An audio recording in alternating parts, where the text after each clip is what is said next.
thing I'm going to do is review the contractual arrangements and the business arrangements of all these things that take New Mexico resources. Because at the end of the day, from my business experience, I simply want everything we do to return a dividend to the taxpayer. It's yours, and we shouldn't be paying a disproportionate amount of money. The rail runner ought to be run on a budget, and we shouldn't be subsidizing it. Thank you very much.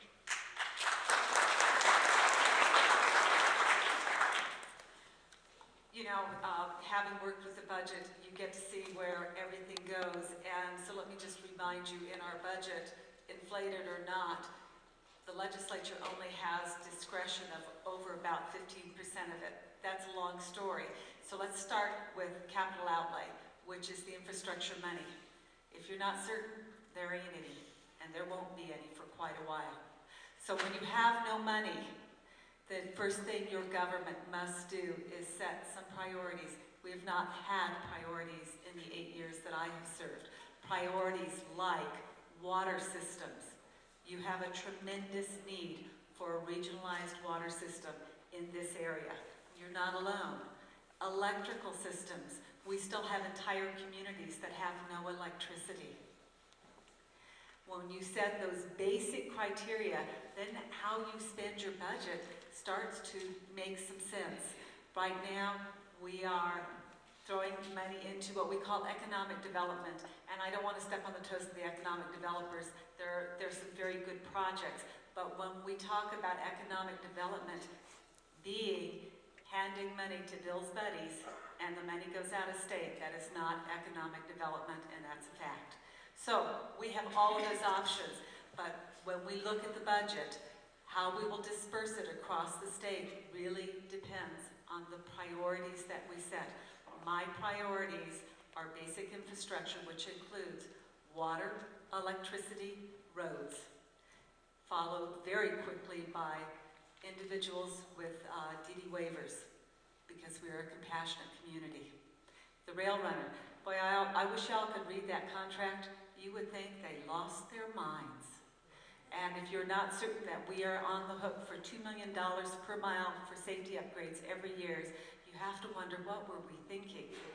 And I will tell you what, they sold us a bill of goods. I hope we can sell it.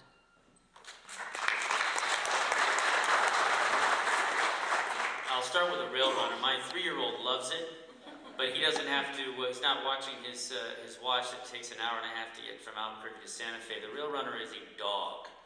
And I will answer your question very quickly. I'm not sure there's a private company which would buy it from us. So unfortunately, I think we're stuck with it. Although we could probably subsidize a private company to do that. Let me just talk about Eastern New Mexico. Eastern New Mexico is not alone in terms of being left out in the cold from money that goes from Las Cruces to Albuquerque to Santa Fe. Certainly there are portions of the western part of the state and northeastern part of the state that are also left out in the cold. And really what it comes down to, in my mind, is creating a regulatory environment that allows businesses to do business. We've already heard about the PIT rule. Certainly there's a similar set of regulations which make being in the dairy industry very, very difficult, and those need to be changed. We need a state government that is more of an ally with business than an adversary, and right now we've got an adversary. Something that I've really spent a lot of time talking about, I think, in terms of job potential and future growth, is pushing New Mexico to become a leader in nuclear power. We already have a facility that's being built down in southeast New Mexico near Eunice, which has created 1,500 jobs at a uranium enrichment facility. We've had huge success with WIP. I think that we ought to be looking at expansion of uranium mining in the checkerboard in the western part of the state, where we've had no support from this administration, and yet it's a huge job creator. And I think we ought to be looking at all portions of the nuclear life cycle to have here in New Mexico. We can be a net exporter of power, and we'll create thousands of jobs and enormous economic development in this part of the state. Thank you. I'm going to interrupt here and do a sound check because I feel bad that he's having to pick his microphone up. If you just want to talk into the microphone, no, just say hello to the audience. Test. All right. Okay, and Mr. Domenici. Thank you. runner is a salvage project in my mind. And that's, many things turn into salvage projects when their operating costs greatly exceed their operating revenues. So we have to look at how we're going to salvage it out. Could be a private company will take it. It could be we could redo some of the contracts. There's several options. None of them are good. There's no good solution. A $50 million a year subsidy is unacceptable, and so that won't continue under my administration. But we will salvage something out of the rail runner, even if we end up completely privatizing it and a private company sits on it until the population grows or makes some other similar choice like that. As far as economic development and your share of funds, I saw the state engineer yesterday and asked him how the legislature went, and he said I had one bill in the legislature. It passed unanimously. It was the Eastern New Mexico Water Authority. He's very proud of that. I think hopefully that will be a very appropriate and very useful project for you.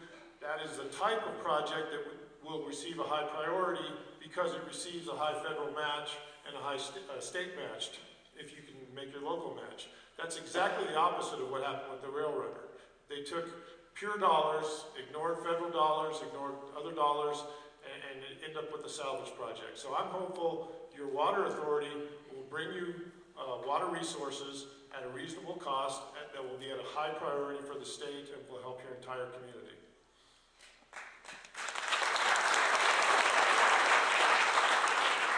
Thank you. Next question, please.